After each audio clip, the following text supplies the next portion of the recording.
धर्म को जानने के लिए सर्वप्रथम मानवता को जानना समझना अत्यंत आवश्यक है।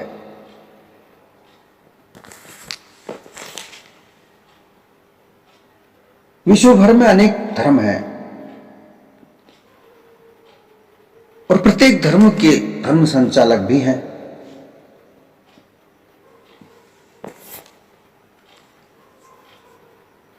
प्रत्येक धर्म के संचालक अपने अपने धर्म को सर्वोच्च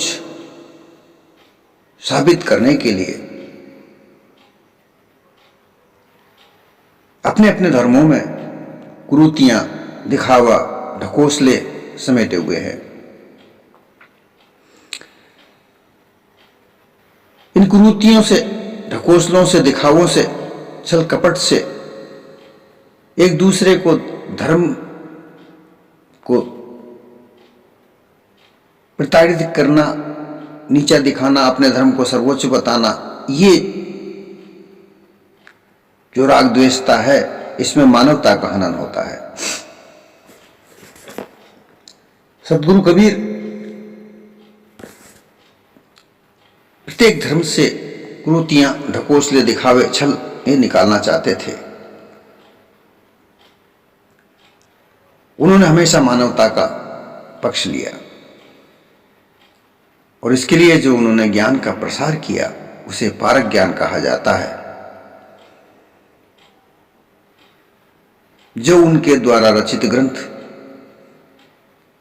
कबीर बीजक में 11 प्रकरणों में संकलित है। ये संकलन कबीर बीजक में रामायणी शब्द, शाकी, कहरा, चांचर, हिंडोला, ज्ञान चौतीसा इत्यादि के आधार पर संकलित है। सदगुरु कबीर बीजक शब्द 46, आज की कड़ी में यह शब्द 46 की व्याख्या है। सदगुरु कबीर इसे समझावनी में कहते हैं, उपदेश करते हैं कि पंडित एक अचरज बड़ होई, एक मरी मुए अन्न नहीं खाए, एक मरे सीजे रसोई, करे स्नान देवन की पूजा, 9 गुण कांद जनेऊ,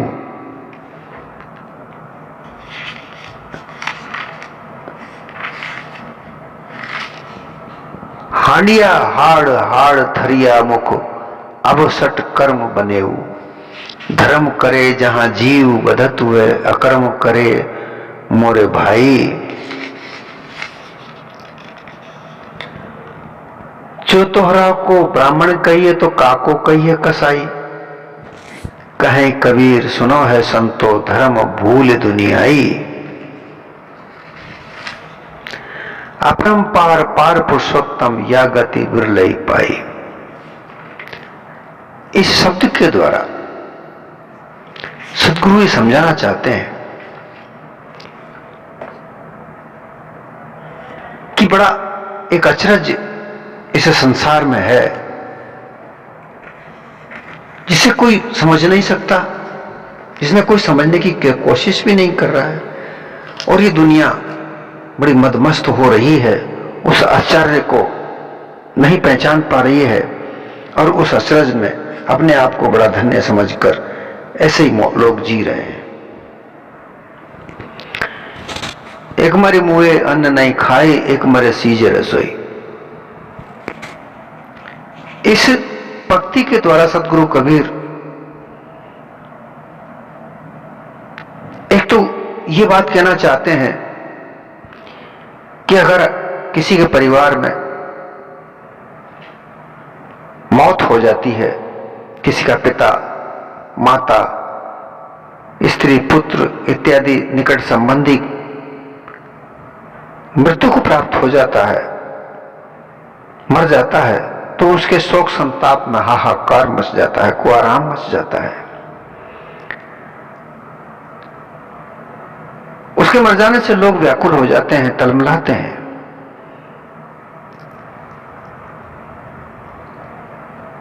और उसके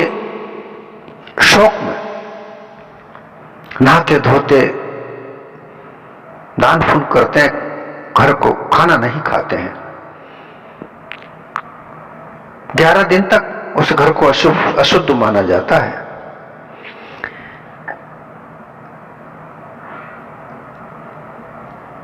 खाना नहीं खाते, शोक व्याप्त रहता है, शोक मनाते हैं।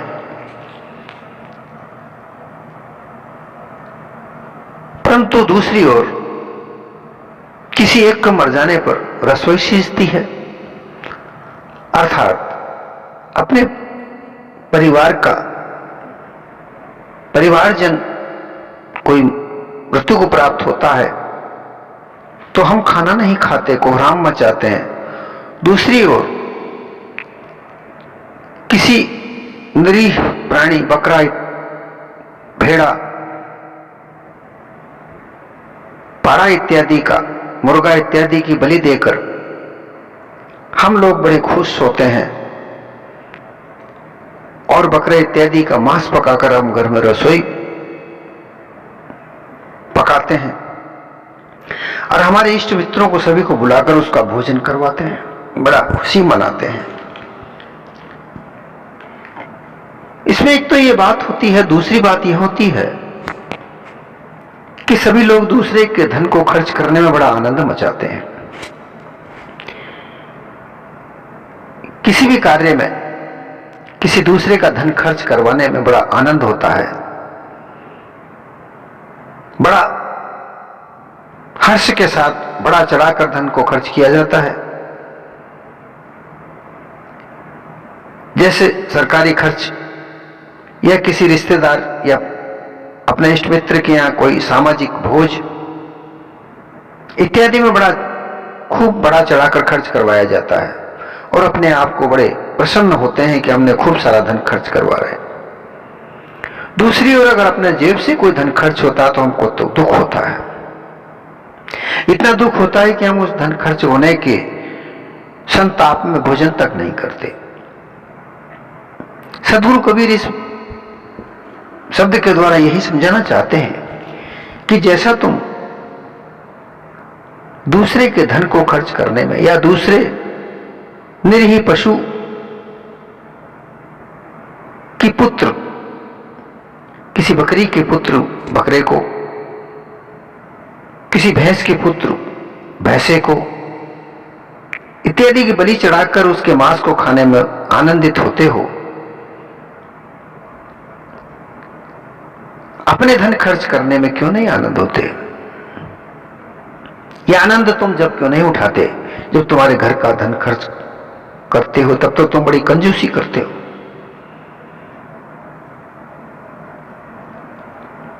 इसी तरीके से जो पंडित है, मौलवी लोग हैं, ये धार्मिक कार्य करने में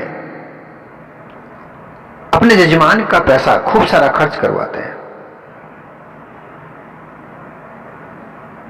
इतना सारा सामान मंगवाते हैं, खूब सारा, जो कम खर्च में भी वो पूजा हो सकती है, परंतु बड़ा चढ़ाकर खूब सारा सामान मंगवाकर उनका खूब सारा धन खर्च करवाने में आनंद मनाते हैं।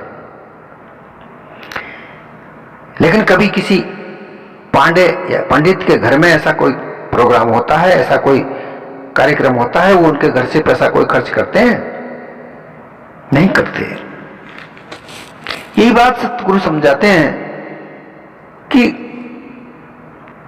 तुम दूसरे के धन को खर्च करने में तो बड़ा आनंदित होते हो, लेकिन अपने घर में कभी इतना धन खर्च नहीं करते। फिर कहते हैं ऐसे धन खर्च करने वाले जो ब्राह्मण हैं या पंडित हैं, ये लोग कैसे कैसे अपने आप को रखते हैं, जरा उनका देखो, उनके गुण देखिए।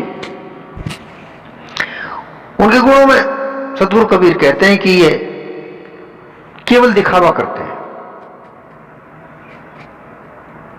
दिखावा मात्र से सभी लोगों को भ्रमित करते हैं, परंतु वे स्वयं खुद जैसा दिखावा करते हैं वैसा स्वयं नहीं रह पाते हैं।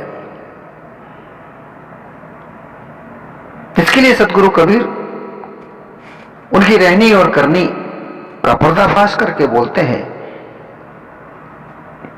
कि जरा देखो इनकी करनी और कथनी में कितना अंतर है, ये तो देखो।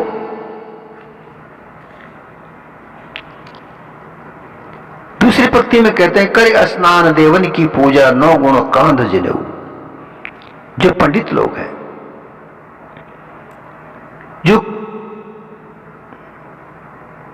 देवताओं की पूजा में बलि इत्यादि को चढ़ाकर विभिन्न प्रकार के धार्मिक आयोजन करवाकर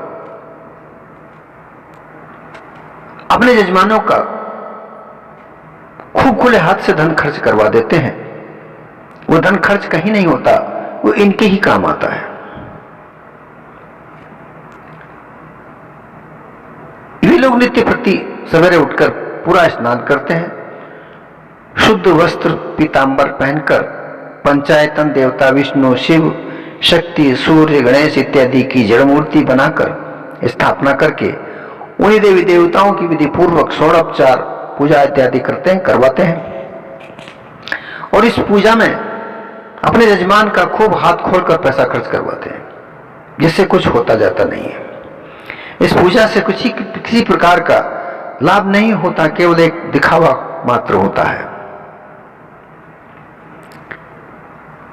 और 9 गुण के स्थान में 9 तागे का जनेऊ पहनाकर उसकी 9 गुण काया को पवित्र पहनाकर कर्मनिष्ठ पंडित ब्राह्मण लोग अपने कंधे पर डालकर पहन लेते हैं। सामान्यतया सब ब्राह्मण लोग 6 धागे का जनेऊ पहनते हैं और विशिष्ट कर्मकांडी बूढ़े बड़े विद्वान कर्मनिष्ठ ब्राह्मण लोग जो अपने आप को बताते हैं वो 9 तागे का जनेऊ पहनते हैं। 3 धागे का जनेऊ मात्र क्षत्रिय आदि को पहनाते हैं। जनेऊ बनाते में 3 धागे घुटे रखकर एक ब्रह्म गांठ, दूसरी विष्णु गांठ, तीसरी रुद्र गांठ, तीनों गांठ में एक में बांधी जाती है। वही एक जोड़ा रख देने से वो 6 हो जाते हैं और 3 एक मात्र करने से 9 धागे हो जाते हैं। ये इन धागों में गुणों का वर्णन किया जाता है। वैसे तो जो ब्राह्मणों के जो गुण बताए गए हैं वे कुछ और कहे गए हैं। उनके लिए एक श्लोक है, ऋजु तपस्वी संतुष्ट क्षमाशील जितेंद्रिय दाता ज्ञाने दया युत ब्राह्मणों नव निर्गुण। ये 9 गुण ब्राह्मण के होने चाहिए, अर्थात पंडित को होने चाहिए।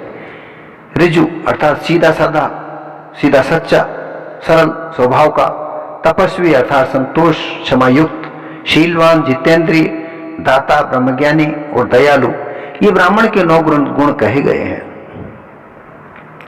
भागवत गीता में भी इस बात को लेकर श्लोक आता है, अध्याय 18 के 42 श्लोक। शमोदमस तपशोच क्षांति राजत्वं च ज्ञानम विज्ञानमास्तिक्यम ब्रह्म कर्म स्वभावम।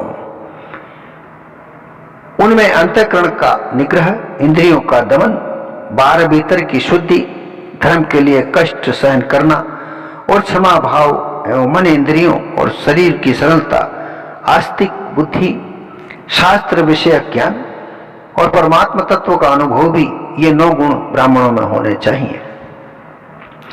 परंतु इनमें देखने में ये गुण बिल्कुल भी नहीं होते। ये केवल दिखावा मात्र करके, बड़े बड़े धार्मिक आयोजन करके अपने जो यजमान होते हैं उनका खूब सारा धन खर्च करवाते हैं।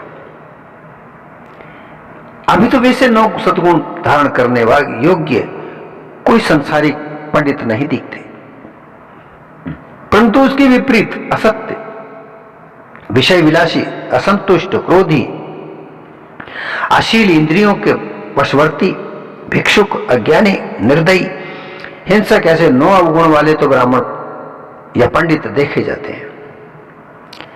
कोई कोई 9 गुण रूप 9 तागे का ऊपर जाने कंधे पर पहनकर बाहर दिखावा तो जरूर करते हैं।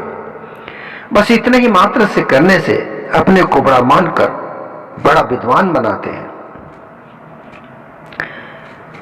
हंडिया हाड़ हाड़ थरिया मुख अब सट कर्मजन बने। ऐसे कर्मनिष्ठ बनकर भी ब्राह्मण अर्थात ये जो पंडित लोग हैं मांसाहारी भी होते हैं। इस कारण उनमें घर में हांड अर्थात हंडिया मांस भर के पकाई जाती है। थालियों में हाड़ मांस भरकर और मुख में भी डाला जाता है। पशुओं के हाड़ मांस को खाना चूसना होता है। अब तो उनके नित्य कर्म ऐसे सटकर्म मांसाहारी सटकर्म बन गए हैं।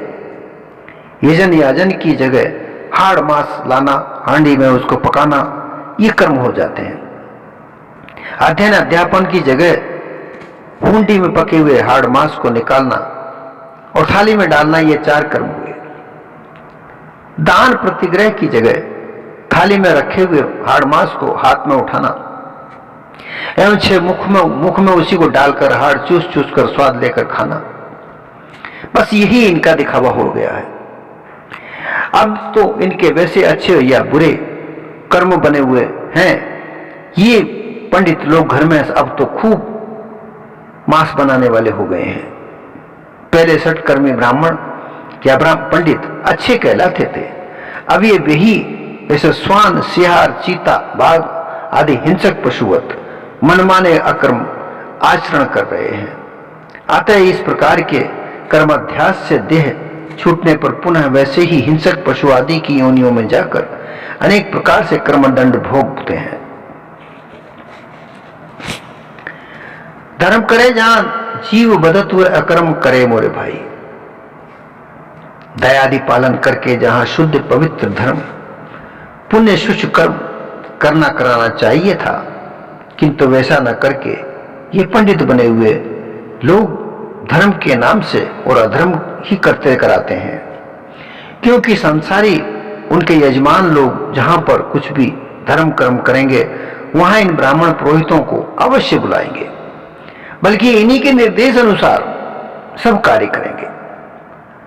हम धर्म ही करा रहे हैं, हमारा कुल धर्म सनातन धर्म ऐसा ही है, ऐसा ही चला आ रहा है इत्यादि कह कर ये लोगों को भूला भ्रम डालते हैं। वे धर्म तो क्या करेंगे, किंतु धर्म करने में स्थान जहां जिस जगह मंदिर है अथवा यज्ञ आदि करते हैं वहां जीव को वध किया जाता है। अधर्म में जीव ही वध होता है। देवी देवताओं को जड़ मूर्ति के सामने जीवित पशु को बकरे, मेढ़े, कबूतर, बतख, भैंसे इत्यादि जीवों का बलिदान के रूप में वध, हत्या, घात, हिंसा ही तो कराते हैं। और यज्ञ आदि में करने में बड़ा धर्म होता है, मनोकामना पूर्ण होती है, कार्य सिद्ध होती है इत्यादि बतलाकर प्राचीन समय में भी बड़े बड़े यज्ञ रचकर ये पंडित लोग राजा आदि धनी लोगों से यज्ञ करवाते थे। और उनमें आश्वमेघ यज्ञ में घोड़े, नरमेध में कोई गरीब पुरुष, गोमेध में बैल बछड़े और अजामेघ में बकरे लाकर यज्ञ में अभिमंत्रित खड्ग से उन जीवों को वध करके मारकर उनके अंग प्रत्यंग अग्नि कुंड में होम कर हवन डाल दिए जाते थे। कुल बाकी का मांस यज्ञ का प्रसाद बताकर पुरोहित पुजारी स्वयं खाते थे और खिलाते भी थे और उसे बड़ा धर्म हुआ कहते थे। इस समय और भी अन्य यज्ञ विधि का प्रचार हो रहा है और सब विधि से लुप्त हो चुके हैं, किंतु अजामेध का प्रचार तो खूब जोर शोर से है जो हो रहा है। अजा अब बकरे को कहा जाता है। बलिदान में वे धर्म को बताते हैं। इस प्रकार से शाक्त योग धर्म करे व कोई धर्म करना चाहे तो वहां पर भी जीव वध ही कराते हैं। परंतु हे मेरे भाई, स्वजातीय मनुष्यों, उस तरह से ये पंडित लोग अकर्म करने का काम, बुरा काम, निषिद्ध कर्म करते हैं। जीव हिंसा कराना महापाप है। मांस मछली खाना हिंसक जंतु और बगुले जिद समान बनना है। वे वैसे ही राजसी कर्म अकर्म करते हैं। अपने समान कब जीवों को दुख देते हैं? ऐसा नहीं, वह वैसा नहीं। सब निर्दयी विचारी बने हुए हैं, परंतु जीव हत्या का बदला 84 योनियों में जाके उनको अवश्य चुकाना पड़ेगा। अकर्म करने वाले, हे भाइयों, उस बदला से तुम लोग भी कभी नहीं छूट सकते। अतः वैसा अकर्म करना अभी से छोड़ दो। पाप करना हिंसा आदि कोई अक्रम करना मत करो। जो तोहरा को ब्राह्मण कहिए तो काको कहिए कसाई। सदगुरु कबीर कहते हैं कि ऐसे कर्म करने वालों को अगर पंडित कहा जाए, कर्मकांडी कहा जाए, तो फिर कसाई किसको कहा जाता है? कसाई वो होता है जो जीव का वध करके और मांस को बेचता है। इसी तरीके से पंडित लोग भी मनमाने तरीके से कर्म, अकर्म, अधर्म, अन्याय, अविचार कर्म करते हैं। ऐसे हिंसा क्रूर बने हुए जो तो अगर पंडितों को पंडित कहा जाए, ब्रह्मविद कहा जाए, श्रेष्ठ पंडित कहा जाए, तो फिर भला बताइए कि कसाई कौन है? कसाई बधिक जीव हिंसक और किसको कहना चाहिए? क्योंकि जो जीव हिंसा करता है और कराता है वही तो कसाई है। बधिक मारने वाला जल्लाद, व्याधा, शिकारी, हत्यारा होता है। तुम लोग तो बलिदान के नाम से देवी देवताओं के बहाने कसाई का ही काम कर रहे हो। इसी कारण तुम पक्के कसाई बने हुए हो। तब तुम्हारा स्नान, ध्यान, पूजा पाठ, होम इत्यादि करना ही व्यर्थ है, निष्फल है, मिथ्याभिमान है। कहे कबीर सुनो है संतो, भ्रम भूल दुनिया ही। सदगुरु कबीर कहते हैं, हे संतो, अब इन पंडितों के कर्तव्य को देखो और समझो वे कैसा हिंसक कर्म कर रहे हैं। प्रथम तो पंडित लोग भी इसी प्रकार का भ्रम कल्पना में,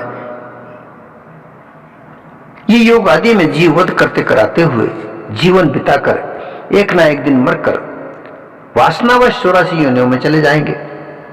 और अब के साथ लोग, जो पंडित लोग भी वैसा जीव घात करते कराते हुए अंत में मरकर 84 योनियों में चक्र में चले जाएंगे।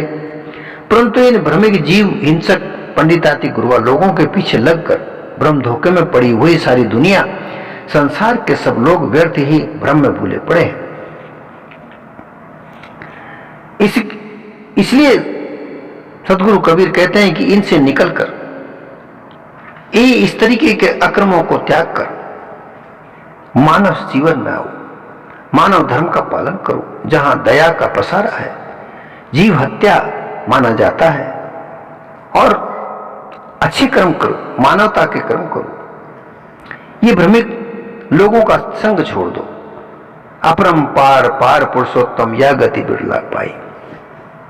सदगुरु कहते हैं कि कोई कोई बिरला ही पारक पुरुष ये भ्रमिक गुरुओं का संगत छोड़कर, और जो अपरंपार पार, जो पुरुषोत्तम है, जो पुरुष जो उत्तम है, पुरुष अर्थात उत्तम, अर्थात जीव चेतन स्वरूप जीव जो पारक में स्थित हो जाता है, अपने निस्वरूप में स्थित हो जाता है, वह पुरुष उत्तम, वही उत्तम होता है। वरना तो कर्मकांडी बना हुआ है, पंडितों के चक्रव्यूह में फंसा हुआ वो उत्तम पुरुष नहीं। ऐसा अपने स्वरूप में स्थित होकर भ्रमिक गुरुओं का संग छोड़कर अपने आप में स्थित जो हो जाता है वही पुरुषोत्तम पुरुष है। ऐसी गति कोई कोई बिरला ही पाता है, हर एक की बस की बात नहीं। जो इन पंडितों की, इन भ्रमिक गुरुओं का संग छोड़कर अपने निस्वरूप में पारक सदगुरु की शरण में जाकर पारक दृष्टि को जागृत करके अपने निस्वरूप में जागृत होकर स्थित हो जाता है, वही ऐसी स्थिति पाता है। वरना तो किसी की बस की बात नहीं।